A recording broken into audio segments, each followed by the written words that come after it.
Hey folks, Future Tom here again. Yes, once again I forgot something I need to stick in the episode, but this is pretty important. A week after you listen to this episode, if you listen to it when we post it, but the 15th of November is registration for Dice Tower Con. And I needed to mention this because it's very possible that it will sell out on that day. So put it in your calendars, mark it, be prepared for it. It is coming, okay? So just keep that in mind. That is Dice Tower Convention. Go to dicetowercon.com and be there on the 15th if you want to come. It's going to be amazing. All right, back to the show. Hosting for the Dice Tower is generously provided by Cool Stuff Inc. Cool stuff in stock at coolstuffinc.com. Thanks for your support. The Dice Tower, episode 482. Next step, games.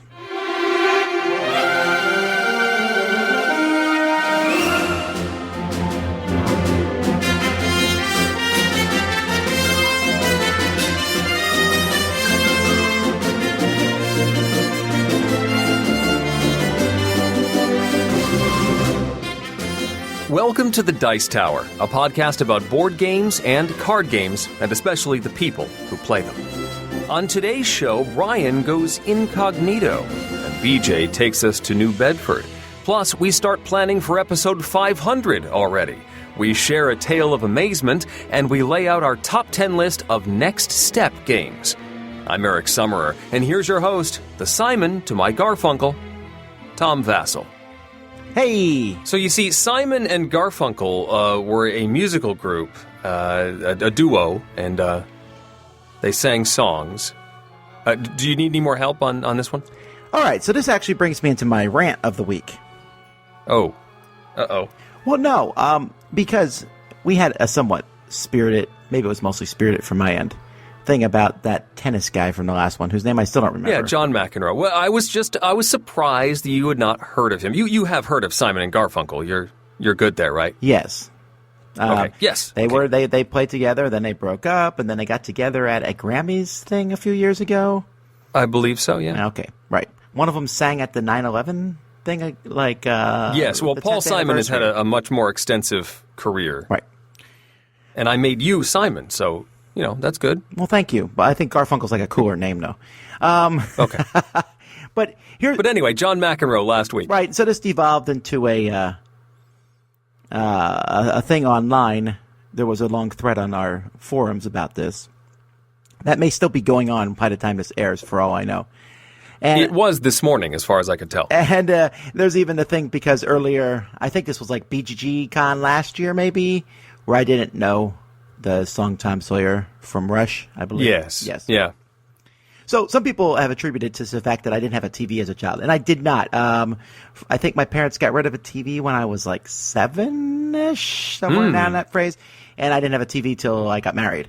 And you know what? First of all, I don't regret not having a TV, but you're right. Because I didn't have a TV, I did not know a lot of pop culture and a lot of different things that happened. I mean, a lot of pop culture seeps into my life anyway, and once I got married and started watching TV, I sure caught up on a lot. But, you know, your friends and people talk about stuff as time goes by.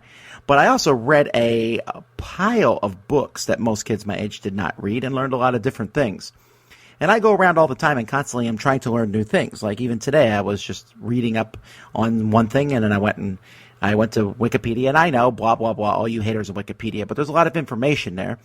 And I jump around from different article to article and try to learn about different things and new things. And so I will and cannot be shamed on not knowing some pop culture stuff.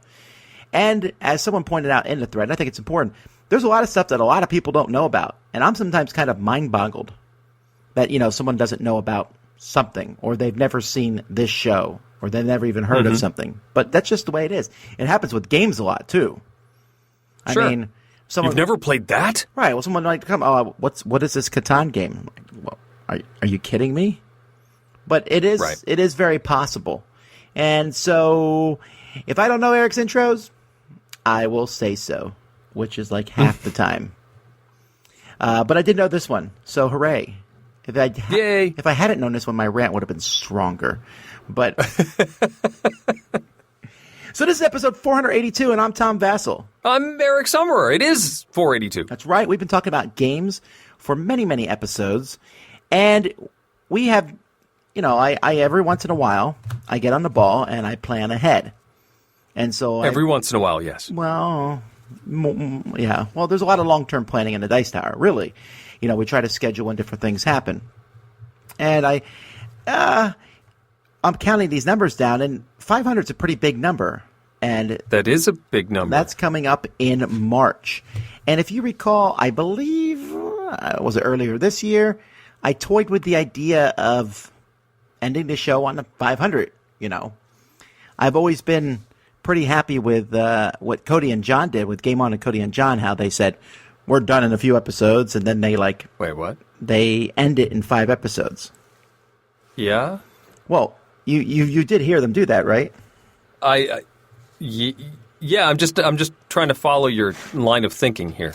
Well, my line of thinking is go out with a bang type thinking.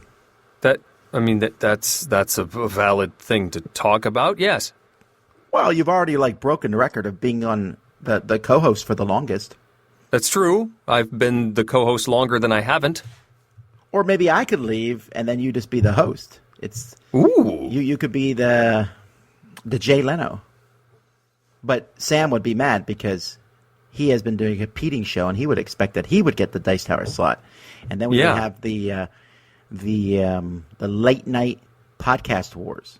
Yes. And then Sam would end up on TBS.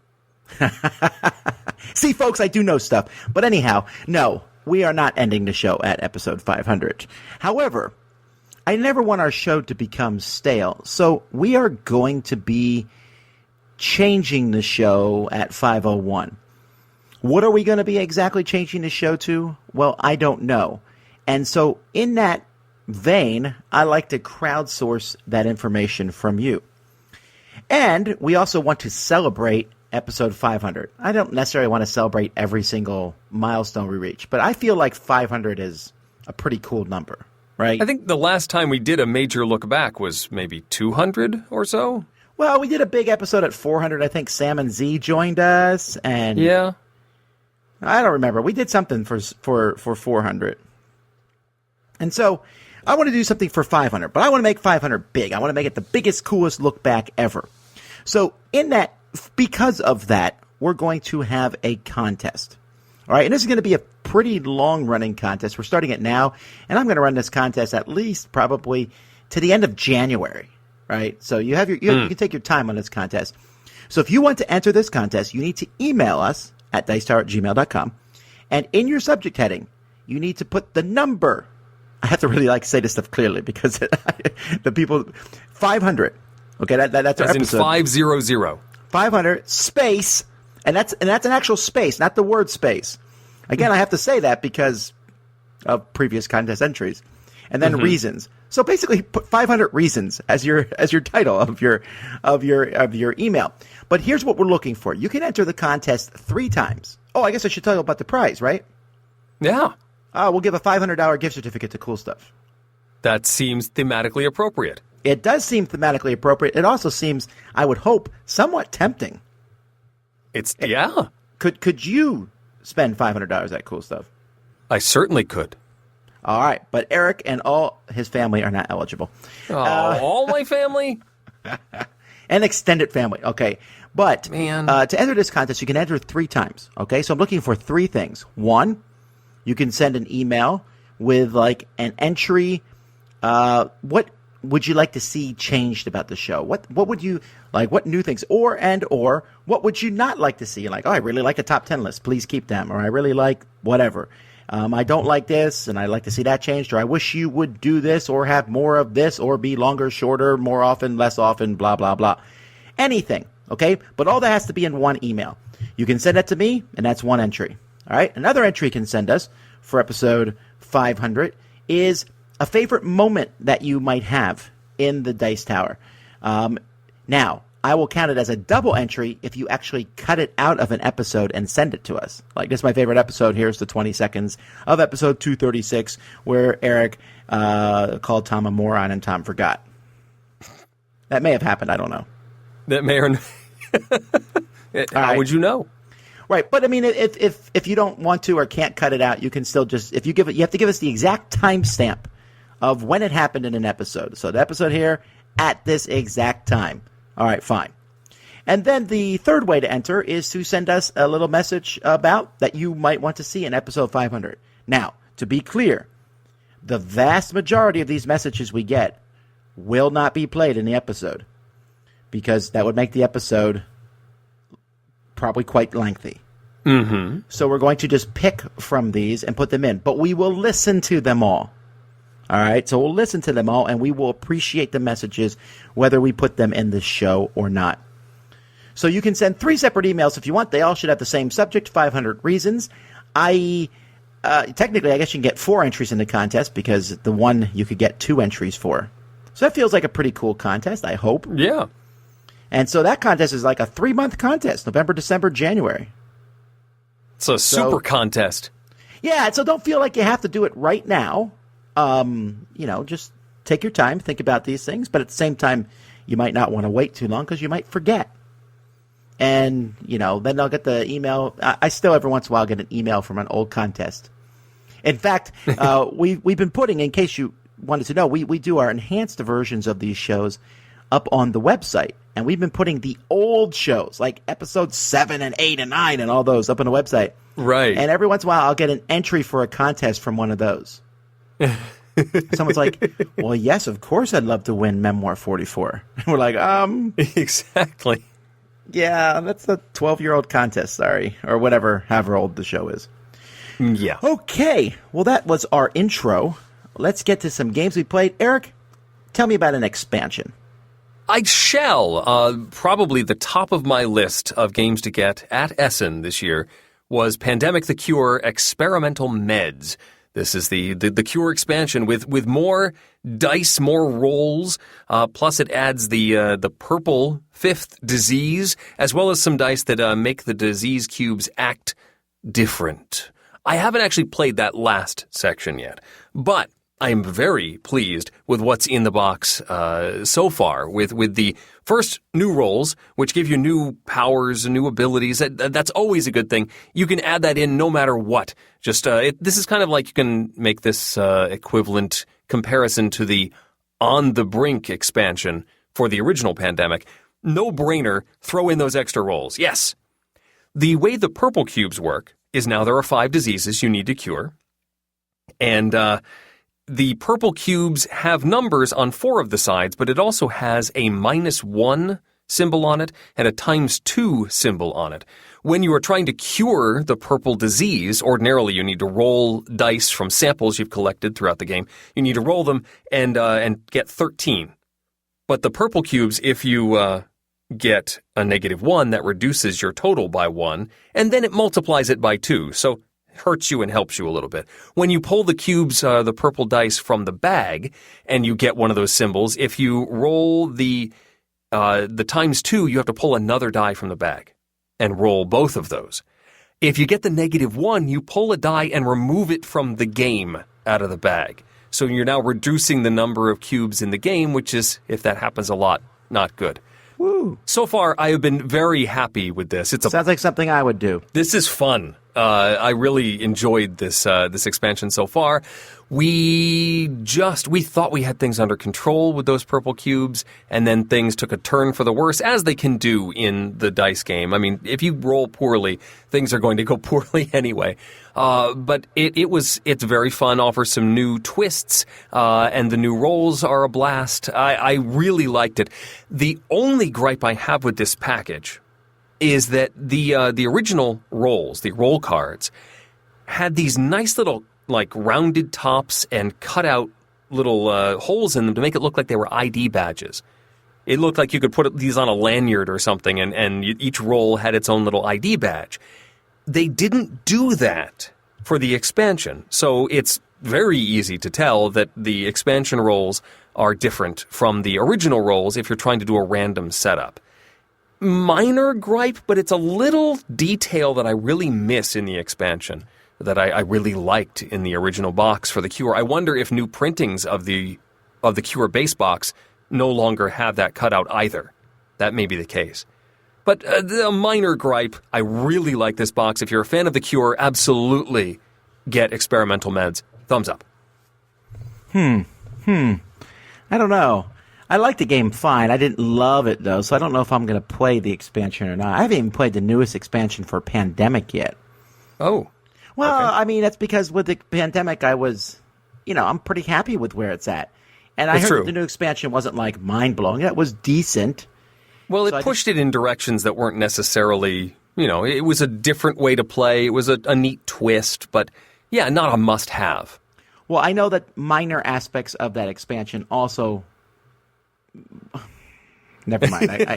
I'm trying to think of a way to say that, and I can't. Yeah, okay. But you know what I'm thinking. All right. It may have been used in other ways, is what you're saying. Yeah, that's what I'm trying to say. Okay, so, all right, let's talk about Conan. Now, this is I'd like to hear about Conan. This is a mega game, right? This was a huge Kickstarter game with miniatures. I believe they were showing this off at Essen in 2015, right? One of our, Ate Perez, who does our show notes for the Dice Tower, he helped out at our booth. That was in 2015, and he showed me parts of this game, and it was really, really cool looking.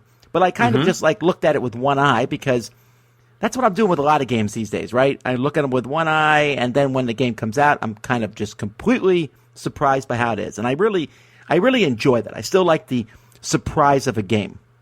Right. Now, this is Conan. I believe it's based on the original books of Conan, not any of the movies, just those original books.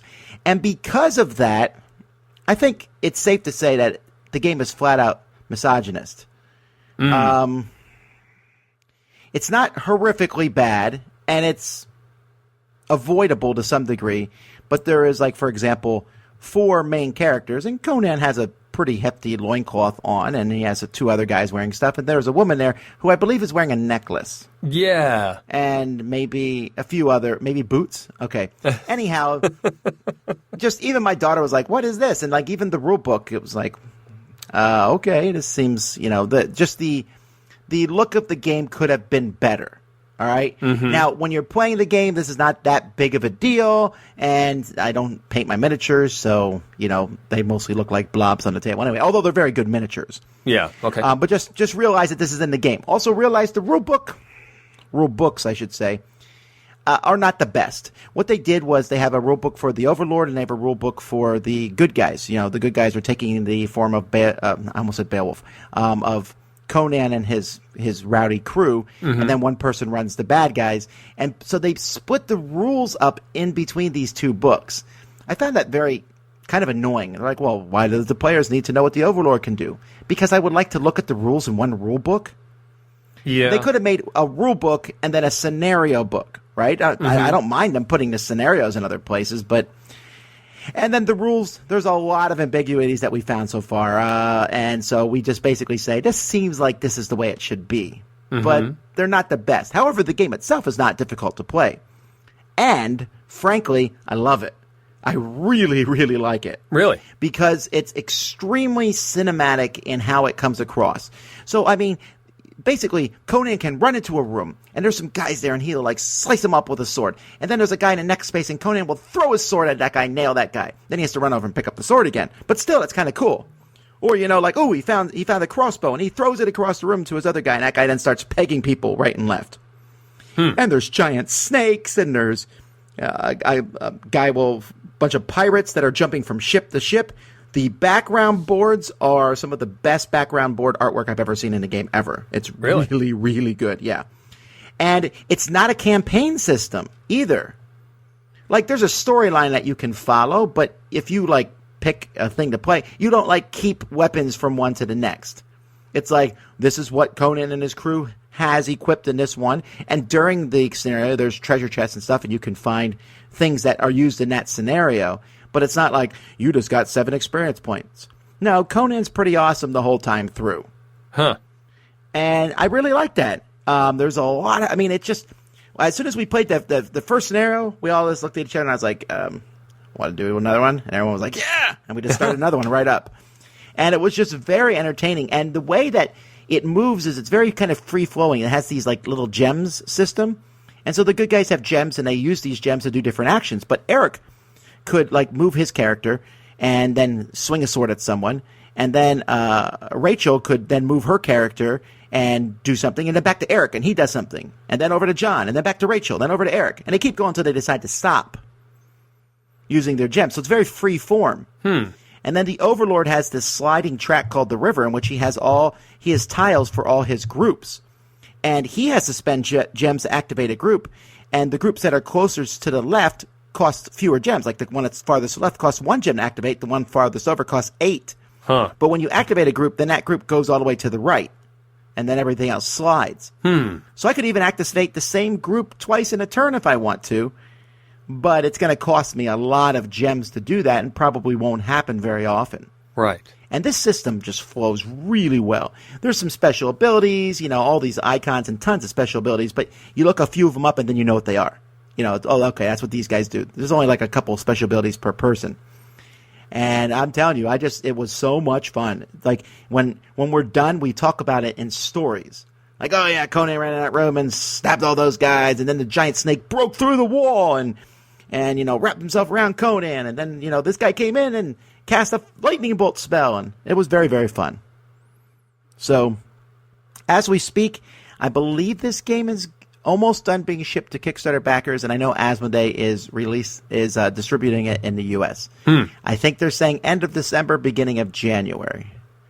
So, yeah, what surprised me about this, I have not had a chance to even peruse this yet, but it arrived in 2 giant boxes. One retail edition box, and then one identically sized box that included all the Kickstarter extras. So, you've seen both boxes. Do you think the retail edition has enough in it to be a viable product? Yeah, I haven't even touched that extra box yet. Okay. There's like, I don't know, 10 scenarios or whatever that come with the base game, and I'm sure more of them could be found online because anyone can make a scenario up, right? You just got to find a scenario and plug the pieces in. I'm a little unhappy with that extra box of stuff. Not that I'm unhappy with it, right? I'm like, woohoo, I got extra stuff. Right. But I hate that whole Kickstarter exclusive nonsense. Right? And so, yeah, that box has all kinds of stuff, and Conan, and, I think there's other heroes and other things. However, they are releasing more heroes and more monsters and stuff in different packs. They've already announced there's going to be a pack of crossbowmen for the bad guy, and another hero, Django of Jawa or something like that, for the good guys. And so they're going to be releasing that stuff. A lot of that stuff was released during the Kickstarter campaign, and some of that stuff's going to come later. So that extra big giant box was just a lot of extra stuff. My only problem with that is these boxes are not small. No, they are not. And there's no way you're going to fit all that stuff in both boxes in one of those. So I'm thinking, because I want to keep the game. So what do I do? Now, I want to keep the game, but I might rip the cover off one of the rule books. Okay. I don't know. No, I get it. I mean, you can see that just from the outside of the box. Yeah, and it's just kind of, my daughter's like, what is that? I'm like, yeah, well, yes, that guy is treating that woman like a possession. That's very bad. However, he also chops guys up, and that's kind of fun. Yeah. So, that's Conan. So last week I talked about a hobby game I picked up in Germany that I was not as pleased with. It was a cooperative game about hamsters called Hamsterbande. Which, by the way, I should say is very rare for you. I think that may be the only time I've ever heard you say anything negative about a hobby game. Yeah, and I've played it several times since we talked about it, and we still have not won. I still don't think it's a very good game. It's got a neat toy factor, but I'm very disappointed with it as a cooperative experience. This game, however, from Haba is really cool. This is called DrachenTurm, which is Dragon Tower. It is also a cooperative game. The object is to save the princess from a tower. And the game works in 2 parts. First, the first half, you are building a scaffolding onto this tower. And when I say tower, I'm talking about a cardboard tower that is a good foot tall. And you put this thing together, you put the princess on top, you add some lattice work to keep it all steady, and the scaffold that you're building is supported by the tower itself and a plastic rock, which is tied to a rope which is held by a plastic dragon, which we'll get to later. So you're building the scaffold, and the way you build the scaffold is through a memory game. You have to flip over tiles, and if you flip over a particular color of helper, you can place that color helper on the scaffold. You've got sort of a flat layer, and you've got X's with 4 colors, and if you draw the red guy, you can put the red guy on the red X, and if you get all 4 colors, then you find a scaffold piece under this array of tiles that you're flipping over, and you can put a new flat piece down, and then you can put new workers and another flat piece and new workers and another flat piece. There's some jokers in there that can get you a color that you're particularly going for, but if you flip up a green guy, and you don't need a green guy, you need to remember where he is. Also in this array of tiles are dragon tiles, and if you draw a dragon, you take that plastic dragon You all die? No, not yet. You take the dragon, and you move him back 1 space, now decreasing the amount of slack in the rope between the dragon and the rock. No big deal. You haven't lost yet. In fact, you can march him all the way to the end of his track, and it's fine. The game continues, and you continue until you have finished building this lattice work. And now you have a scaffold of, I think it's 4 layers, and each layer has a hole in it that you will eventually have to guide the princess down, because we've entered phase 2, in which you take little sticks, and you must guide the princess out her door, around the outside of the tower, onto the scaffold, down each hole in each level of the scaffold, and to her waiting carriage on the other end of the board. You do this with a timer represented by that dragon. You flip up his wing and he starts reeling in the rope. It's a little mechanized thing. He pulls the rope, and the farther back he is, the less slack you have. Eventually, that rope becomes taut, and he will pull the rock farther toward him, collapsing the scaffold that you have built. And you need to get the princess out through the whole thing and out to her carriage before he pulls the rock out from under the scaffold, spilling it all over the table, and everyone cheers. That's the game. Now... Okay, I like the cheering part. Okay. As an adult, it's pretty easy. I mean, once you know how much time you have to get her out, how quickly you need to move, there's a couple of danger spots where she could fall if you're not careful, but once you get the technique down, it's not too difficult. However, they give you opportunities to increase the difficulty. You could do it with your eyes closed. You could do it with your non-dominant hand. You can, every time she goes down a level, you have to pass your little stick to your neighbor and just add some obstacles to the whole process, which is great. But as an epic experience for kids, this one delivers in spades, because you got this whole building. I mean, we brought this to Falcon, the Connecticut convention that my son and I attended this past weekend, and it drew a crowd. People, what is that? You're building this giant thing, and then you very quickly, you've got like 20 to 30 seconds to get the princess out and through the maze and down through everything, and there's real tension as that rock starts to move, and you're not done yet, and the kids are screaming, and it's very cool. I hope this one makes it over to the United States. I hope Hobby USA brings it over, because it's really fun. DrachenTurm, big thumbs up from my family. Very cool. It is interesting that we have all these new games coming from Haba, and not all of them are coming to the United States. It's true. So... All right, well, let's talk about Aeon's End. Aeon's End is a game from Indie Boards and Cards. This is a cooperative deck-building game, except in this game you don't actually shuffle your deck. You're going to pick a character, and that character comes with a starting hand of cards and a starting deck of cards that's in this very specific order. And then there's some big bad guy who's trying to blow your town up or whatever. And there's several bad guys in the box. You pick one of them. He comes with a deck of cards. And you'll shuffle a turn order pile of cards, and you'll flip it over, and it might be player 1 goes. Player 3 goes. Now the bad guy goes. Now player 4. Now the bad guy goes. Now player 2. All right, shuffle them up. Let's do them again. And so when it's your turn, you play the cards in your hand, and you can buy new cards. There's like 9 decks of cards that you can buy in the middle of the table. You can also cast spells from your hand. You put these spells in these slots in front of you, and at the beginning of the game, you only have 1 spot to put spells, but you can pay resources to open up more spots in your thing that lets you put more spells. And at the beginning of your next turn, you cast all these spells.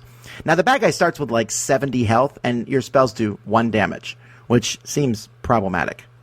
But as the game goes by, you'll get better and better spells and hopefully learn to work with each other because each person has a special ability. And you can pay 2 resources to put a charge in your special ability, and when it's fully charged, you can launch it. It might say, let another player draw 4 cards. Let someone else, gain 4 life. Give someone else the special ability. They're usually like teamwork-oriented spells. And so the bad guy, when it's his turn, he'll turn over the top card of his deck, and this card might hurt all of you, or it might put a token on him, which makes him stronger, or it might put out a minion, and then you have to decide whether you should kill that minion who's going to be damaging you, or whether you should hit the main bad guy.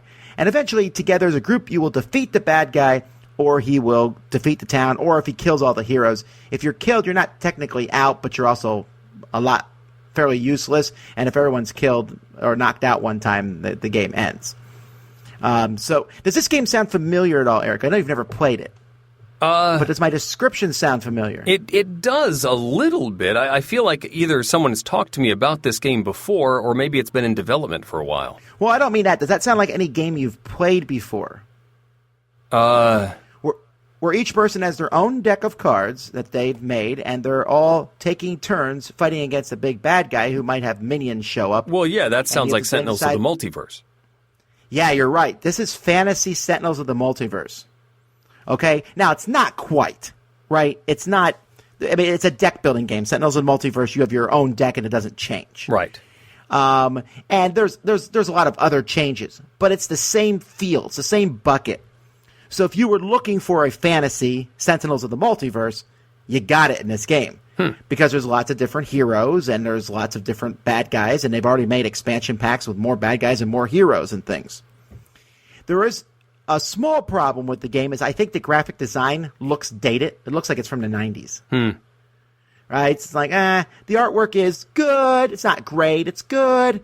And, I just wish it looked more interesting. It's not the kind of game someone's going to walk by and go, ooh, what are you playing?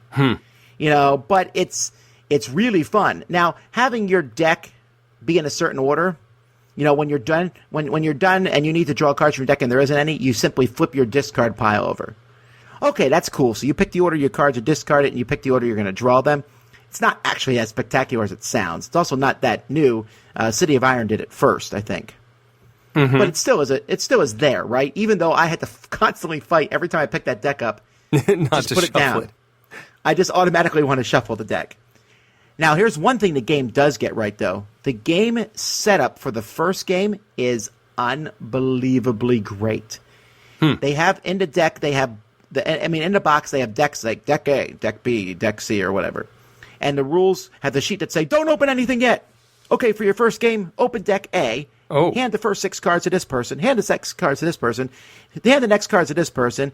Okay, here's the bad guy. Put these cards down that are in the order that his deck is going to come out exactly. And do this. Oh, it was such an easy setup. Wow. It was so easy to set up, and it was so easy for that first play. And I highly applaud them. This is kind of like what the opposite of Upper Deck does. Yes. Where they're like, hey, did you want the cards? Guess what? We scrambled them. But you can sort them out by these, it's in 2-point font on the bottom of the cards. Yeah.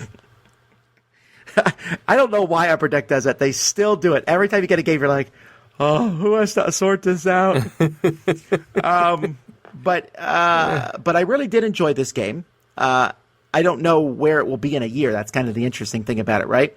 But it's a cooperative deck builder, and I think that's going to appeal to a lot of people with a kind of fantasy setting. And if you like Sentinels of the Multiverse, I really think you'll like this one also. Okay. So that is Aeon's End. And we're a little bit falling behind here, so let's just do one more game from Eric. Okay. Do a small one, Eric. One that no one's heard of before. A little game that no one's ever heard before. Okay, so Scythe has been mentioned a few times on this program. And I think I said, you know what, this has never even really been on my radar. I think I've walked by it, and I looked at it, and I saw the mechs, and I saw all the units on the board, and I said, I don't know if this is my kind of game. I was an idiot. I got a chance to play Scythe this past week. I'm not even that strong on that. Come on, I wouldn't. Be nice to yourself. I loved this game. This one of my favorite games is the Mac Gertz game Antica. And this has a very similar feel to that. The goal of the game in Scythe is to earn 6 stars. And you can earn stars in lots of different ways, by maxing out your deployment of different units, by increasing your technology, by doing all sorts of stuff, by defeating enemies, which is similar to the way that victory points are dealt out in Antica. And this also has the board management of Terra Mystica, where you're doing stuff, you're spending resources to increase your ability to do different actions and manipulating things on your board, and you've got that sort of dashboard concept that you're then deploying things to the board, which increases your efficiency. It pushed both of those game buttons for me, and it's gorgeous. The art is fantastic. There's just a tiny little amount of story as you have these encounters. Your leaders can go to certain points on the board, and you're given a choice of something to do. You're given a little panoramic card that has some sort of scene, and you can, just sort of passively acquire some small amount of resources, or you can spend some money to get something better, or you can do something mean and lose something in order to get something even better than that. And there's just enough story that you sort of build your character feel in this. That it's just stellar. Now, my reservation is that I played on the Kickstarter version, which has a giant board and all these lovely resources and containers and all this stuff. And I don't know. This is definitely on my wish list. I want this game. But I don't know if I will be happy with the standard edition after playing on the giant, gorgeous one. Still, I'm sure I would be perfectly happy playing it, because it is a wonderful game mechanically. It's got a lot to explore. It's got a lot. It pushes all those efficiency buttons for me. And yeah, it's got mechs, but they don't work necessarily the way you think they do. And I liked the way that it all developed, how everybody is sort of limited in where they can expand at the beginning of the game. There's rivers on the board, and at the beginning of the game, no one can cross those rivers until somebody upgrades a technology. And now, I can cross the rivers into these spaces. Oh, and by the way, I can cross rivers into these types of spaces. Oh, I can submerge in the rivers and show up anywhere. And it gradually, everyone's reach expands as the game goes on, but it happens piecemeal, and so you can go, okay, I can deal with that. Yeah, okay, I get that. Okay, I can deal with that. I really enjoyed it. Nothing but praise for Scythe. You played the you said you played on the giant board with the cool pieces. I did. Now I don't have the cool pieces. I did upgrade mine though to cool pieces because I happen to have Stegmeyer components laying around. I love their treasure chests. Yes. Right? I love upgrading my pieces. Yes. But when I saw the giant board, the back half of the regular board has half the giant board on it. I thought, why? Because when I played on the board, the regular board takes up a good chunk of the table. Yeah. Why do you need this massively huge board? I want to be able to fit the game on the table and play it. I don't know. I mean, there comes a point, I think, where big is not as... It's true. We played on one of these, this was again at a convention, so we played on one of those 10-person circular tables. There was plenty of room to play this. I don't know what it would look like on my dining room table. Yeah, but did you have to stand up to move pieces? No, although I didn't reach across the board very much. Oh, that's true. You're not very aggressive. No, I dealt with my own, my battles were nearby. Now, do you remember what faction you played?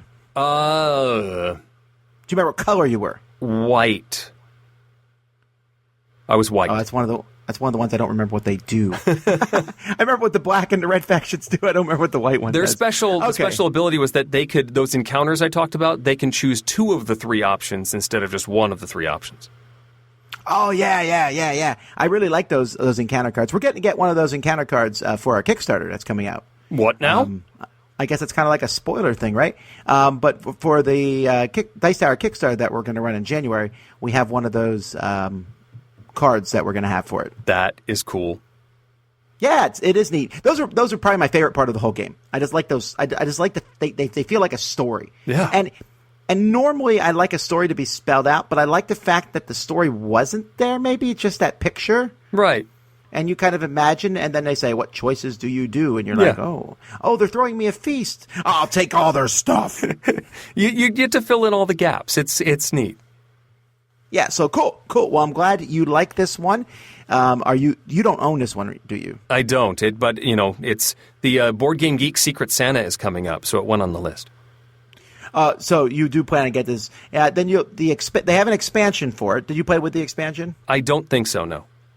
Now, the expansion just adds 2 more factions. That's essentially what it adds. And they have just different abilities. One faction can leave traps all over the board that other people can run into. Another one leaves something else on the board, too, for people, and I'm forgetting what it is right now. But one of them has a pet monkey, and that's what matters. All right. I love those pet animals that really don't mean anything in the course of the game, but they're just cool that they exist. They add a lot of flavor. All right. Well, I think it's time to move on. Let's do. Welcome to Cult of the Old, where I discuss games we may have forgotten about, or games that failed miserably, but still had some good mechanics in them. He's Brian Counter, and everything he does is counterproductive. Today I wanted to talk about Incognito, with a K. Came out in 1988 by Alex Randolph, rated rank 6.6 and 1183 on Board Game Geek. Incognito is a spy game that came out in the late 80s during Cold War goodness with Russia. Each player plays a specific agent with names like Lord Fiddlebottom or Madame Jaja, and each player gets 4 tokens, tall, fat, thin, short, only one of which is the real identity of the player. The goal of the game is to complete your mission. However, you don't know what that mission is until you figure out who your partner is, and once you do, there's a table to look up and it gives you a specific mission. I like the way they do the missions in that one team usually has to escape the city at a certain location, and the other team has to catch that particular individual escaping from the city in that same location. So it's kind of fun. And at the beginning of the game, players are given one of the 4 unique identities and one of the 4 unique attributes. Players move around the board in land and sea spaces, and they choose one player that they've passed through or landed on to ask questions to. What that typically translates to is one player who is asked the questions gives the other player 3 cards, one of which must be true. You see, at the beginning of the game, each player is given a standard deck of cards with 4 attributes and 4 identities. And so you have all these cards to choose from. But again, one of them must be true. There are some rules about repeat clue giving, and the ambassador, if I remember properly, helps the asker by making the other person give only 2 cards instead of 3, one of which still must be true. And in short, by the process of deduction, you figure out who your team member is, therefore figuring out your mission, therefore also figuring out the person on the other team, which is key to solving your mission, especially if they are trying to escape and you need to catch them. And when a team figures out that they have enough information to win the game, they declare we just won because so-and-so, the tall one, is on the spot and we've captured him and kept him from escaping, for example. Then the game just ends. If they were correct in both identity and physical attribute and they've captured them, they win.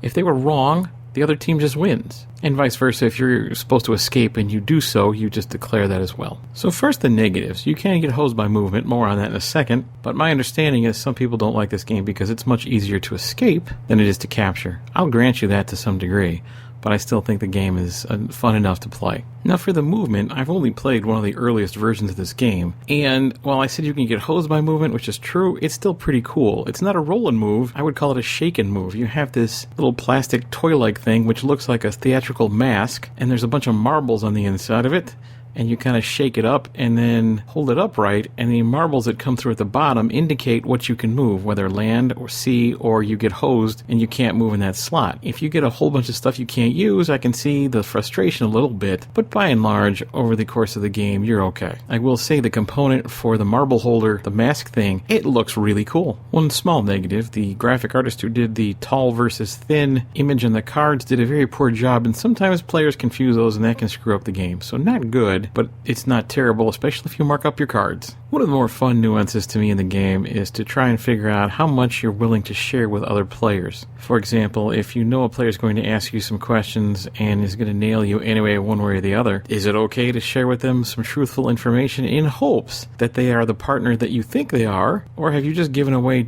way too much information to the other team which could help them complete their mission quickly? That can be fun in and of itself, and I rather enjoy that part of the game. is trying to feel out for who your partner is, because honestly, that's more important than figuring out who your enemies are. Even though that's endgame winning, you have to know who your partner is before you can complete a mission, because you don't know what it is yet. So that's a lot of fun for me. But there are different versions of this game still available. I can't say I'd recommend the one that allows a player to play the ambassador, but these are still available. If that sounds interesting, check out Incognito.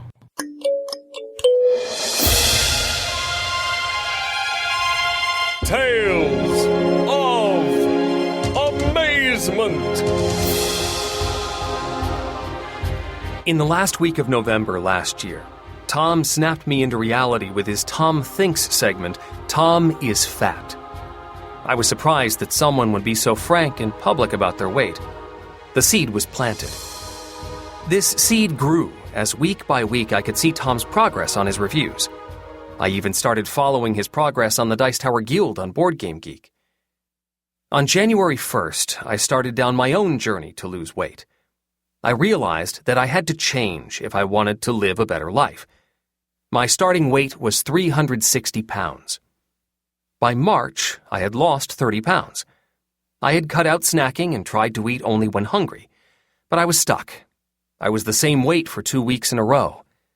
I was losing hope. I started eating more and going back to my old habits. Was I going to regress? I was faltering. I started to bargain with myself. You can buy the games you want if you lose the weight. I tried for another week, but my bargain didn't seem to stick. Finally, I got the idea to buy the games that I wanted, but the clincher was that I could not open them until I reached below 300 pounds. My wife thought it was a clever ploy to get more games, but I resolved not to open them. My cool stuff shipment came. I joyfully took the Castles of Burgundy, Agricola, 8-Minute Empire Legends, and Bottom of the Ninth. I was so excited because the games that I always wanted were in my house, but alas, I had promised not to open them until I reached my goal. So I left the games in their shrink-wrapped state on my breakfast bar. Their constant presence right outside my kitchen door suddenly had an effect on me. Every morning I came downstairs to be greeted by my shrink-wrapped games. Every time I went to get a snack because I was bored, there they were, staring at me. Every time I would try to take seconds at supper, a gleam off the shrink wrap would catch my eye. I wanted to play those games. My habits started to change. The pounds came off. By the middle of May, I was within 10 pounds of my goal. I became focused. I started doing sit-ups and push-ups. I increased my daily walk from 1 to 3 miles. On May 20th, I cried, "Huzzah!" I was below 300 for the first time in 4 years. I ran to the dining room and played the games that had taunted me for so long. My story does not end there. I soon bought 5 more games and continued to lose weight. I decided to open a game every 10 pounds. By the beginning of June, I opened Takenoko. At the end of June, Above and Below. In July, I opened Roll for the Galaxy, and in August, Stone Age. In September, I finally reached 249 pounds, and I got to open Orléans. I had lost 110 pounds. All thanks to board games. The question time and again to me was, how do you do it? I tell them board games. More than once the response has been, you did it to play Monopoly? The truth is, board games, the people who play them, and a little honesty helped me to become healthier and ensure that I will be able to play board games with the one I love for a lot longer. Huzzah! That is good. Yeah, it is. That's a lot of weight to lose. I only lost like 40 pounds. I guess I should get cranking here. What if you couldn't open any games until you lost a certain amount of weight? Then I would be in severe trouble because that's my job. I know. That would be motivation right there. Yeah. Actually, my motivation now has been lately, it's like, Tom, lose weight because in 2 weeks you're going to be at BGGCon and you're going to be eating barbecue. Yes, got to make room for the barbecue. Have to kind of prep for that so that you don't gain weight when you're at BGGCon. Speaking of that, folks, I guess we should mention that by the time this listens, we are 1 week away from Board Game GeekCon. My goodness. And we would love to see you guys there. Now, we're not doing a show this year, although never fear, I hear there's a podcasting panel, so there'll be several of the Dice Tower Network podcasts, I think, in it. But we will be there. We'll have a booth there. So we'll have some promos, the ones that have shown up from Germany. Although, Eric, at this moment, I've gotten one of the 13 boxes I've shipped. Oh, interesting. Yeah, I'm hoping some more games from Essen show up soon because they're taking their sweet time here. Especially interesting anyhow, because many of them were shipped simultaneously, so that if they got separated like that, that's weird. Yeah, and of all the ones that came, the one I cared about the least showed up. Congratulations. You numbered them, right? So, which number was it? It was number 9. That's weird.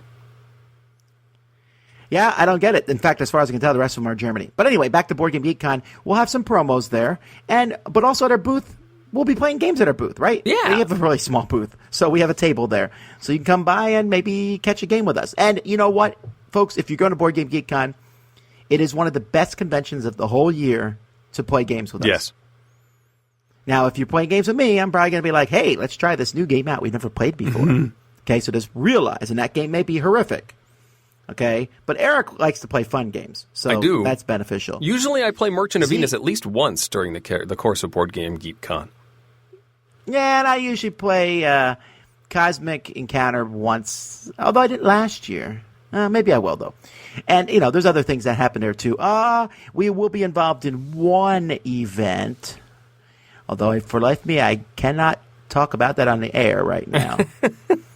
I'm going to try and do the puzzle hunt again this year. I really enjoyed that last year. I need to see if my team will have me back.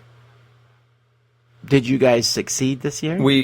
We succeeded. I mean, we eventually solved everything, but time was up by the time we finished. Yeah, well, that gives me... I'll talk about that later. Okay, but I got a box of puzzle room games. Remember the one that they were doing at Essen, that German one? Yeah, the escape room. I saw it at Toys R Us not too long ago. There's a new escape room, not the Think Fun one, which I just ordered. The new one is coming to my house tomorrow. But anyway, I digress. No, not the Think Fun one. I got one that has 4 in the same box. I saw that one at Toys R Us. Almost picked it up, but I wasn't sure how good it was going to be. Well, here, I'll tell you. So far, I've only played the very first one in it with my daughters. It said 14 plus on the side of the box, and I was like, I don't know. So I played it with my 14-year-old and my 16-year-old, and yeah, that seemed pretty accurate. It was very math puzzly. Oh. If that makes sense. Okay. We beat it, although we used a slight brute force at the end. But still, we beat it with 8 minutes to spare out of an hour. But I thought, well, if that's the easiest one, okay, I'm just going to be using these two for the next. Or I might even I could play this one with adults, I think, while the Think Fun one was more for kids. Anyway, I'll talk about all 4 of them and my thoughts on them later once I go through all of them. Okay, cool. We are totally meandering here. We are. Let's just have some gumbo. Hey, board gamers, BJ from Board Game Gumbo here, back with more Louisiana flavor. Ah, the sea. Some of us Louisiana natives have the ocean in our blood. Our Cajun forefathers were forced out of their homes in Nova Scotia back in the 18th century, many eventually settling in the Acadiana area. Some of us have Spanish or Portuguese roots, descendants of sailors who traveled thousands of miles by ship to come to the New World. Now, we enjoy the swamps and coastlands of our beloved Louisiana and the warm waters of the Gulf of Mexico, but somewhere deep inside, do we still feel the call of the Atlantic Ocean? Here at the Gumbo, we love worker placement games, and we're always on the lookout for a good one to teach new players that isn't the same old trading in the Mediterranean theme. What if we could find one that combines our love of the sea with great mechanics? Well, let's spice it up with New Bedford. New Bedford is a 2016 release from Dice Hate Me Greater Than Games. It was designed by Nathaniel Levin with art from Nolan Nasser. It plays 1 to 4 players, or 5 with the Rising Tides expansion, plays in about an hour.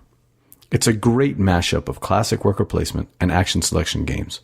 The game is set in New Bedford, a Massachusetts town that was the center of the whaling universe in the mid-1800s. Players build ships and launch them into the icy waters stalking the great whales of the Atlantic. Players must also compete to build out the town of New Bedford, whose churches, businesses, and community buildings help the players secure the resources to launch more expeditions. The game even has a historical lesson. Instead of the usual engine building game where players get higher amounts of money or goods as their engine ramps up, in New Bedford, the whale tiles that are generated and reserved are taken out of the economy, which means that later in the game, there could be less whales in the sea. Why is New Bedford spicier than other worker placement games? First, players only get 2 workers, meaning the game is shorter and easier to teach to newer players. Plus, the whaling mechanic itself is very unique. After building the ships, players must generate enough food before the start of the voyage to send the ships out to sea. Then there's a separate board that tracks the ships as they ply the waters each round, searching the bag of whale tokens. It makes thematic sense, but is challenging. So long as you have enough money to pay your crew when the ship comes back, you can score lots of points with long, successful voyages, while focusing elsewhere in the town. The game lasts for 12 rounds, but moves by at a very fast clip. In every game so far, we always wanted just one more turn to finish whatever plan we were putting into action. I love New Bedford. I love how the theme is complemented with the artwork on the buildings, and how the mechanics fit the actions in the game. I love how the designer researched the historical buildings in the town and incorporated them into the game. The game's beautiful, it plays quickly, and even has a little take that in it, because the buildings built by the players can only hold 1 worker each round, so there's some juicy tension as to where to place workers, especially in the late aspects of the game. If your group has sea salt in its veins, and is looking for a fun worker placement game with a different theme, head on down to your friendly local game store and pick up a copy of New Bedford. Until next time, laissez le bon temps rouler. It's a Dice Tower Top 10! The Dice Tower's Top 10 list is sponsored by Cool Stuff Inc. Cool Stuff Inc. Cool stuff in stock at coolstuffinc.com. Hey, Eric, this is one of my favorite top 10 lists to do. It's a good one to revisit somewhat often, I think, too. We did this maybe 130 episodes ago, somewhere in the 350s, 340s. Sure. Okay, now I have to say here, folks, this is one of my most tepid top 10 lists. By what I mean is, this is almost a top 10 list where I'm just saying, hey, folks, here's 10 great next step games. Right. Because I made my top 10 list and I was like, oh, I don't know what order I put in, and my order is not that important. And then when I put together the People's Choice, I was like, oh, that's a good one. Oh, yeah. Oh, and yeah. Lots of the ones from the People's Choice, I was like, oh, those are great ones. They could have made my top 10, but I'm not changing it. To that degree. Right. So what do we mean by next step games, Mr. Summerer? Well, that's a good question. I think the definition we're working with is, imagine the sphere of games you'd consider gateway games. These are the games you would bring people into the hobby. And so then Think once Ticket you've... to Ride, Catan, Carcassonne, things Yes. like that. Once you've got somebody interested using one of these games, what would be the next game you would show them to make things a little more complicated, to see if they're actually going to delve into the hobby or still just swim around? For someone who is interested in delving further in, what would the next step game be? And I should mention here that I think it's important to note that you need to feel these people out, because some people never want to play anything more than what we call gateway games. Right. And that's fine. Not every single person is, I must take this person down the rabbit trail until I get, you were in kindergarten, but we're going to first grade now. Right. No, it's not this whole graduation thing. Some people never want to play more complex games, but if they're like, ooh, this is interesting, and they really get into it, then I would try these games next. Right. You're not necessarily going to get everyone to play A Feast for Odin. All right. Well, Feast for Odin I would actually not even put on this list. No. That's the next tier. That might even be a tier after that tier. Mm-hmm. All right.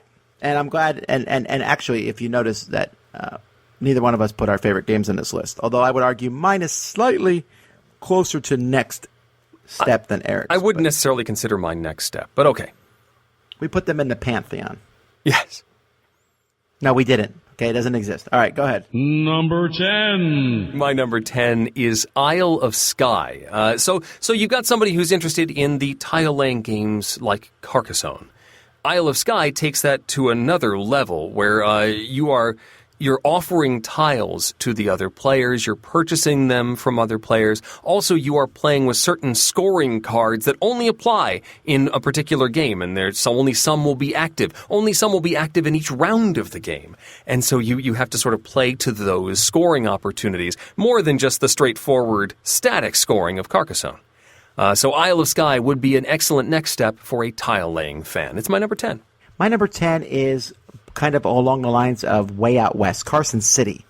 Now, there's some easy worker placement games. This one's kind of in the middle. There's a lot of things going on. And this game actually looks more complex than it is. Once you teach a round of it, people are like, oh, I see. I'm building fences out here. I'm building property out here. Then I'm putting buildings on these. And this one is number 10 because I think it's kind of the closest to higher than next level almost, maybe. Mm-hmm. Maybe a little too complex. It's not that really, but it could be, you're like, look at the board, like, look at all this stuff going on. But once you play through a couple rounds, you're like, oh, okay, it's interesting. And you can have cowboys fighting each other to take different spots. You can rob the bank, and there's a lot of different things. But as time goes by, you're building this big city, or this, you're building Carson City. And I find it kind of a fascinating, I really enjoy this game, Carson City. Number 9. Seven Wonders is my number 9. Many people consider Seven Wonders to be gateway, period. But I think there's enough complexity there with the way that the different cards score, the different suits, more or less, and having to really focus on a strategy for some of those. The drafting mechanisms, I mean, you might play a much simpler drafting game and be all about it. Seven Wonders adds a little bit more in the multiple uses of cards and how to play different wonders based on what you're playing with. So I think it firmly fits in that next step category, but is on the lighter end of that spectrum and offers a lot of meat to bite into for that next step. My number 9, Seven Wonders. Yeah, I really agree with Eric here. I've never really been comfortable with the idea of this one as kind of a gateway game. It just seems like and my anecdotal evidence for this is Jason and I one time were running a game room at MegaCon, which is a convention for comic book fans and things like that, and they all came to Orlando. And so they asked us to run a game room. So we picked 8, 9 games. And we set these games up in various spots, and then we both ran all over the room teaching games to people. So it was fun, and one of the games we picked was Seven Wonders. And most of the games, once we taught them to people, we could leave and go somewhere else. Seven Wonders, we just never seemed to be able to do that. We kept having to stay there and say, okay, no, that's a science card. Now, that's what science cards do. And no, that's what that card does. Oh, it's time to explain these purple cards. Mm-hmm. And so, the purple cards especially, I think, kind of throw that game for a little bit of a loop for new people. My number 9 is Seasons. Now, Seasons is not a very complex game in a sense. On your turn, you pick a die, do what that die says. But it's that playing of cards from your hand. Mm-hmm. And Seasons, you want to play it first like, hey, these are the cards you get. But, hey, you have to pick some cards to save till round 3. Which cards do I pick? I don't know. I can't really tell you unless, and so it takes a game for, I think, people to really understand what cards to do. And then once you know what you're doing, you're like, oh, we're drafting. Yeah. I'll forget this. But learning to play these cards, and each card will give you special abilities or actions. And once you see how the whole system flows together in a really beautiful way. But I really think it is a step up from the gateway game. But once you figure it out, you're like, wow, this has some pretty cool depth to it. So my number 9 is Seasons. This made my short list. We're agreeing too much today. We are. Number 8. So you like Ticket to Ride. It's gone well with a group of players. Well, let's turn it into a stock game. Disagree. You disagree? Well, no, I don't disagree because this is also my number 8, and we're talking about Airlines Europe. We are. I just don't think this is the step up from Ticket to Ride. I think that's kind of a misnomer. I don't think they are the same other than they kind of look a little similar. The board looks similar. This is a stock game. And I don't necessarily think... I don't know if there is an intro stock game. Maybe Acquire. Acquire, maybe? But this one... Yeah, this one has the similar to Acquire in that you're building a route, a company, and expanding its reach on the board. But this has the ability to have control stolen from you, which is also an acquire thing. I don't think acquire is necessarily entry level either. But this is there's a lot of little things, little tweaks going on here. I think there is a connection, at least visually, to Ticket to Ride, and certainly there's a connection in the same designer. I guess there's that, right? You know, you can say, hey, and look at that. Is that like Ticket to Ride? Well, not really, but you know what? Let me show you this game. Right. I guess there's that whole you're showing them a lure that looks a little similar to that other thing you were tempting him with. Now reel it in. Right. It's more of an aesthetic connection, I think, than anything else. But it firmly fits in this next step weight that we're talking about here. Airlines Europe, I think, is an excellent selection for that next step. My number 8. And mine. And Tom's. Number 7. Number 7, I'll go with Castles of Burgundy. This sort of meshes that tile laying and action selection. You're rolling 2 dice, and you're using those 2 dice to do stuff. Collect tiles, place tiles, save things for later, manipulate the dice. There's a lot of dials to turn here. It is a Feld game, so there's a lot going on. But it's not too bad as far as complexity and total breadth of options. It's somewhat easy to see what you want to do. You just have a lot of things that you could do, and only 2 dice to spend on any given turn. So I think it's a good deeper. This is on the deeper side of this spectrum here, but a good choice, I think, for number 7, Castles of Burgundy. Yeah, I agree. I think Castle Burgundy looks more complex than it is. And it kind of sets you up to, but it's a great middleweight game, and it kind of sets you up to play games like Trajan and the other games that Feld has. Mm-hmm. My next one is Automania. Now, this is a game that I'm going to keep shoehorning in lists because I just love it so very much. Yeah. But Automania, you're building cars, and you get to build a car at every turn, and you're placing workers down in a row or a column, and that lets you pick a tile from that column, and you put that tile on your board, which makes cars that run through that tile better.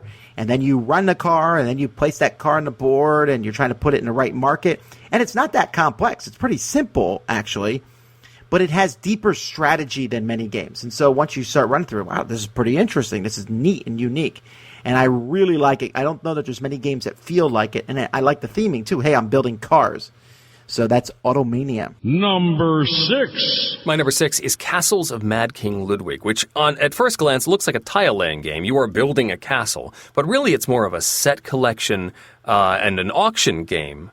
Sort of an economic game, as you bid for these tiles, assign the prices to these tiles, and then try and fit them into your castles in order to maximize the bonuses and the positional element of them. But because of that, I'm building a castle theme.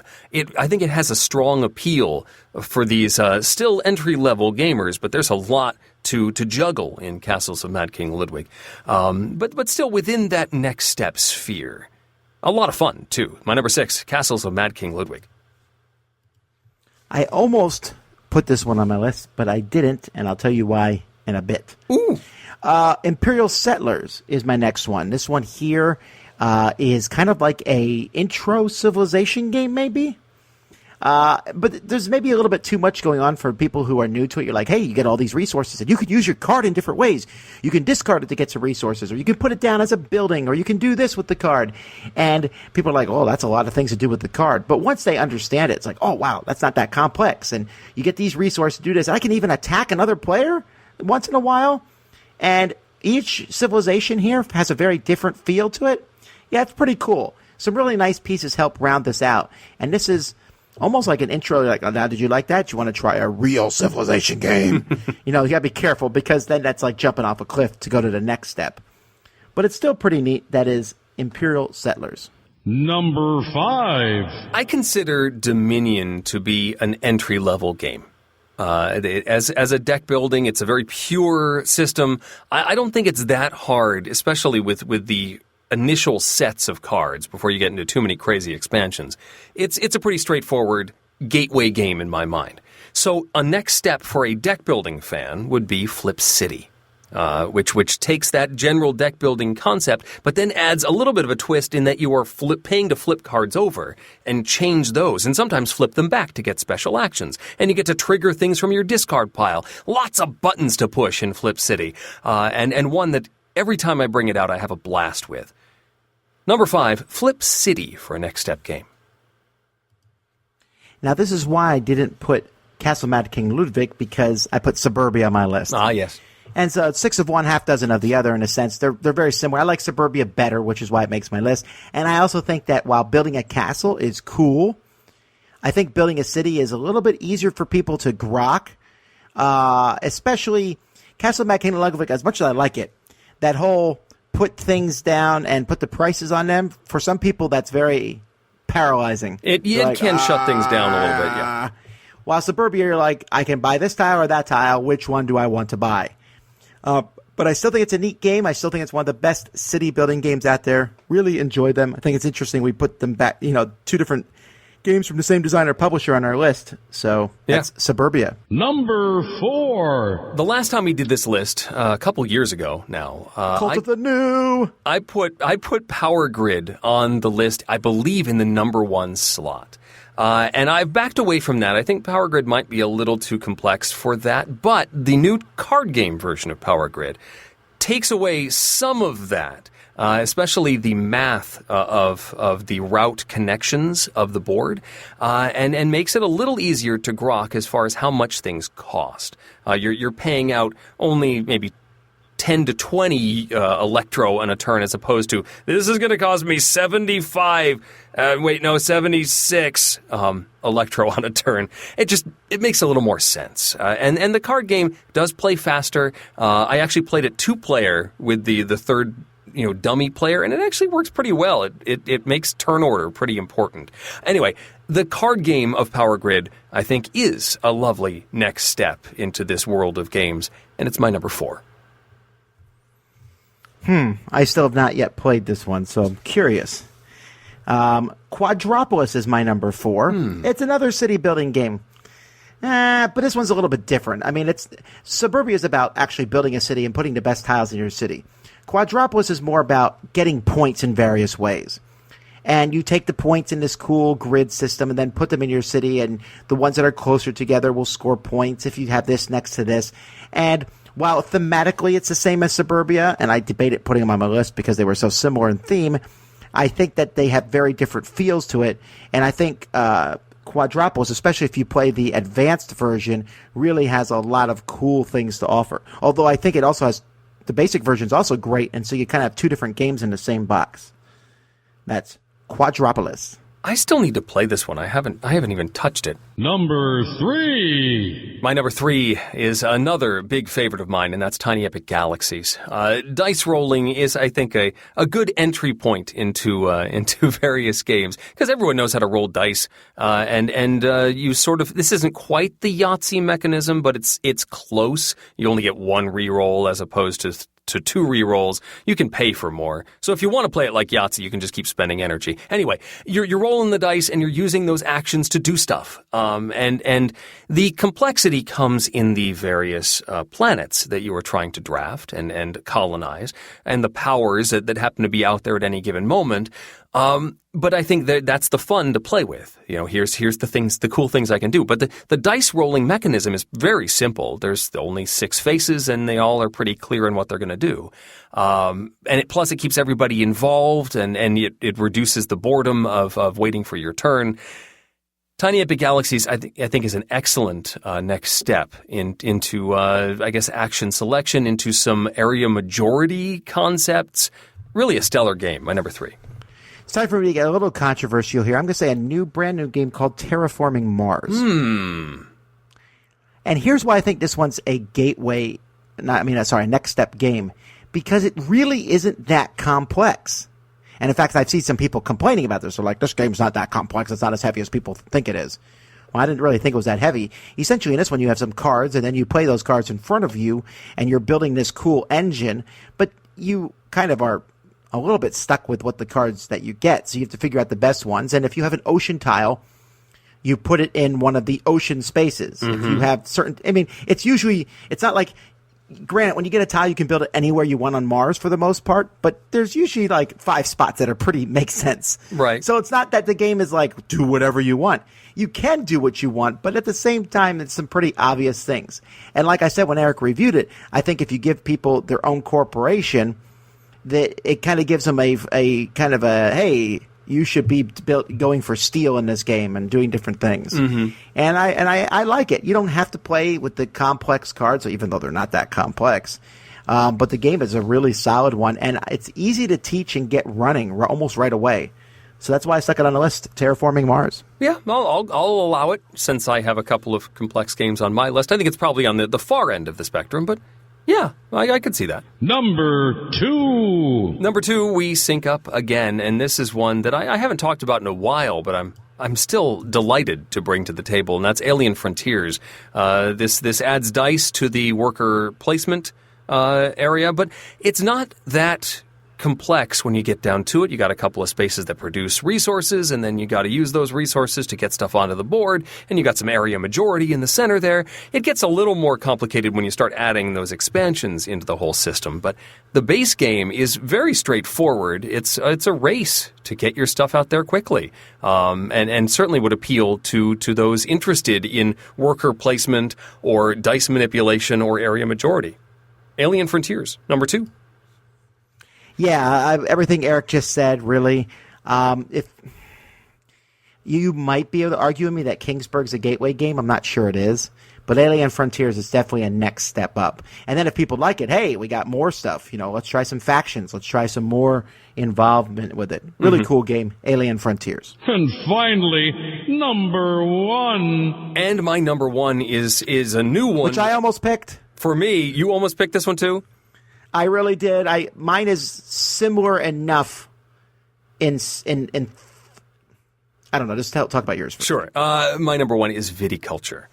Now, I thought maybe this might be a little too complex for this list, but the theme matches so well with your actions here. You're running a vineyard, and everything you do in this game is related to that theme. And while, yeah, the interactions with cards, as you're collecting visitors and you're trying to grow grapes, and it can be a little difficult to get that engine going, it all makes sense. And so you're given your goal, here's what you start with, and here's what you're trying to do, and you have to figure out how to make it all work. And you've got the worker placement aspect, you've got some resource management going on, and it really just feels like a good, strong connection to the theme. And I think that will help these one step above new players get into this game and grok it. It's not that hard to get a sense of what you're supposed to do in Viticulture. And it's really a fun game. So my number 1, next step, Viticulture. Yeah, again, everything Eric said there is going to be very similar to what I'm saying, and that's Caverna. Now, Caverna looks like a very complex game, and I guess you could make it one in some sense, but essentially, and there's a family version of Caverna that doesn't have as many tiles as the main version of the game is, and that one I think definitely fits the criteria, because in Caverna you're like, hey, what do you want to do? And you're like, oh, I want some wood. Well, put this piece down and grab it. Great. Now what do you want to do? I want to build a pen for some cows. Go ahead and do it. And you really can, right? You just follow the theme of the game. And you might not play optimally your first time because of that, but it's not like, what do I do? Well, the spaces are pretty obvious. Here, dig some more into your cave. Here, get some gems. And I've really not had a hard time teaching people this game. And because of that, I've even introduced this game to people who've hardly played any games at all before. I cheated. I used it as a gateway game. Oh my! But it's not really that. But I think, and I mean, there might be some arguments against this that it's more of a heavy game, but I don't think it is. I think it fits in this category as much as Viticulture does, and for the same reason. Now, once you add Tuscany to Viticulture and all that jazz, it gets more complex. And with Caverna, you could turn the tiles over, and then suddenly you have a whole pile of more extra tiles you can build. Mm-hmm. But I think both games at their basic levels work really well. With that being said, let's see what our contributors say. Hey everyone, it's Mark Zielinski and Next Step Games. I feel like I answered this for board games last time, so I'm going to take a different tack this time and talk about miniature games. So if you're a fan of Battle Lore or any of the Commands and Colors, but in particular Battle Lore, and you like pushing those armies around, with the miniatures, and you find that fascinating, your next step game is going to be Kings of War by Mantic Games. Now, the rules for Kings of War are up on the Mantic Games website. They're free, and there's also army lists up there. And you can go in there and check it out to see if the game is for you. And then if you want to move on, like I said, to the next step, Kings of War's got a great simple rule set. It's got a vibrant tournament scene. And all you got to do is assemble your miniatures and paint them. So that would be the next step above something like Battle Lore. And that would be Kings of War. Hello, Ignacy Czepiak, Portal Games. And Stephen Bonacore, Stronghold Games. We are Board Games Insider. And for today's top 10, I think I would go for the Dominion, which is a quite interesting card game, and that introduces super interesting mechanism deck building. Yeah, no, that's absolutely right. It's a great next step game because deck building is such an important thing, and it's not a hard game to pick up for a new gamer. So Dominion, a great next step game. Hey there, this is Graham from Four Corners of the Board. My next step game would take a gateway game with introductory mechanisms and add just a little more by adding more complexity. For me, I would pick Airlines Europe. It takes the idea of set collection and route building and adds just a little more complexity by adding the idea that you don't own a color or an airline. It's still a quick, simple, fun game and introduces just a few more complexities to make it a great next step game. Hey, this is Paul Owen of Dice Tower News. For people recently introduced to the hobby, I'm going to suggest Evolution by North Star Games. Depending on where Next Step games fall on the complexity spectrum, some might say the better recommendation is Evolution The Beginning, a more streamlined version recently released as a Target exclusive specifically to appeal to a broader audience. In either case, the game introduces just the right amount of strategy and a fascinating theme with gorgeous art. My recommended Next Step, Evolution. It's Roy Canday from Epic Gaming Night, and for me, it's got to be Marvel Legendary. I think it's a little bit too complex to be a gateway game, but it's a great next step to get deeper into the hobby. You can play all sorts of superheroes. Almost any hero you can think of from the Marvel Universe is in this game if you add on the expansions. You can play against all sorts of crazy masterminds and villains with all sorts of different schemes to try to beat the game as a team and work together. So for me, next step, Marvel Legendary. This is Trent Howell with the Board Game family. A good next step game depends on where people start into the hobby. For general purposes, we usually imagine people start with a game like Carcassonne, Catan, or Ticket to Ride. So with that in mind, the game we'd recommend moving to next is Castles of Mad King Ludwig. It delivers fun tile laying, mixed with combo scoring, as well as price setting for the tiles themselves. Castles of Mad King Ludwig is a great next step game. This is Professor Scott Rogers, a biography of a board game. And what game do I use as a next step to introduce gamers into the hobby? Well, once I've gotten them through the basics like Carcassonne, Stone Age, and Betrayal on House on the Hill, that's when I start breaking out the really thematic stuff like Colt Express. Man, there's nothing better than seeing that little train on the table and moving those meeples back and forth. And the unpredictability of programming those cards and paying attention to what the special conditions are. I find that there's just enough depth in this game to make things a little too confusing for basic players. But once they've learned how modern board games work, then they're ready to step up to the excitement of bank robbery on a Wild West train. So my favorite next step game is Colt Express. Hey guys, Broken Meeple here, sorry for the absence. For a next step game, I want to teach you 2 mechanics instead of 1. A gateway game might have just given you 1 mechanic on its own, but for a next step, I want to put 2 of them together and see how you do. So for me, Mission Red Planet would be my choice pick. For this one, you get the roll selection out of Citadels, but then you get that tight area control that people will recognize from games like Risk or so. Mash them together, and you get one of the best reprints that Fantasy Flight has ever done. If you liked any of those 2 mechanics, check it out. I considered Marvel Legendary, or actually more specifically, Legendary Encounters. I didn't end up with a co-op on my list. I was looking for a next step co-op beyond standard Pandemic. And when we did this before, I said the In the Lab expansion, but I was trying to avoid just adding expansions to gateway games. And couldn't come up with a good next step co-op. And the one that came to mind was Legendary Encounters. I think Marvel Legendary could count for the next step one, actually. Yeah. Legendary Encounters, I don't know. Well, let's see what the People's Choice said. Number 10, they said Small World, which is good, although I almost lean towards Gateway on Small World. But I know, it's a tough call. 9, Lords of Waterdeep, excellent choice. Yep. 8, Kemet. This one I waffled on because I thought about Kemet too, and then I thought, maybe too complex? There's a lot of tiles there, man. 7, Pandemic Legacy. That's a fair one. Okay. 6, Dead of Winter. I'm hesitant. I think that may be farther along the spectrum, but yeah. 5, Castles of Burgundy. Oh, we can finally have someone agree with us. 4, Power Grid, which I do. I will say I considered this one. 3, Blood Rage. I also considered that one. 2, 5 Tribes. 5 Tribes is an excellent choice. I don't like it as much as everybody else, but that's a good choice. That is a good choice. And 1, 7 Wonders. Okay. So there you have it. And you know what? I think that's cool that the contributors said different things and the people. This is not one where I'm like, that's wrong. Because I feel like there's a lot of these games out there. But if you're listening to this and you're like, hey, I've got my friend to play some games, but I feel like they want to do more, then these are good games for them to check out. So with that being said, let's end this episode. Don't forget to email us to enter our contest. If you don't listen to our next episode before you go to Board Game GeekCon, to come by and say hi to us there. Woohoo! But until next time, I'm Tom Bassel. I'm Eric Summerer. And you've been listening to The Dice Tower. Thank you for listening. Promotional consideration has been provided by game publishers in the form of review copies of games. This episode, number 482, was recorded on November 3rd, 2016. Coming up next week, have you ever purchased a game on a whim without knowing anything about it? Find out what our contributors have to say.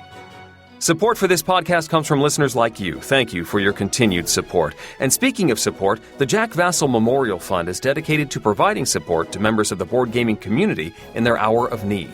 The fund's annual auction is live now. Discover pages of rare and not so rare items and help raise money to support the fund's mission. Find the link on Board Game Geek or visit jackvassell.org. The Dice Tower is produced by Tom and me, with production assistance from Jason Thompson, Itai Perez, Eric Matthews, and Rob Searing. Our theme was composed by Timothy Pinkham. Our Farmer's Almanac provided by Good Crop, Bad Crop. And hosting is provided by Cool Stuff Inc., where you can find great games at great prices at CoolStuffInc.com. We love feedback. Visit the Dice Tower Guild at BoardGameGeek.com. Email us at Dicetower@gmail.com, or follow us on Facebook. And of course, you can find more from the Dice Tower Network, including the Out of Game podcast, 20 Minutes of Filler, the Push Your Luck podcast, the D6 Generation, Blue Peg, Pink Peg, the Portal Gaming podcast, and Board Game Breakfast at DicetowerNetwork.com. Until next time, from all the gang at the Dice Tower, have fun gaming. So are we going to have to fight over the one table that's in our booth? Well, no. There's a priority order, and you are number 23. Oh, okay. So that means I'll get 20 minutes on Sunday afternoon? Yes, but okay, never mind. I'm running out of funny things to say, Eric.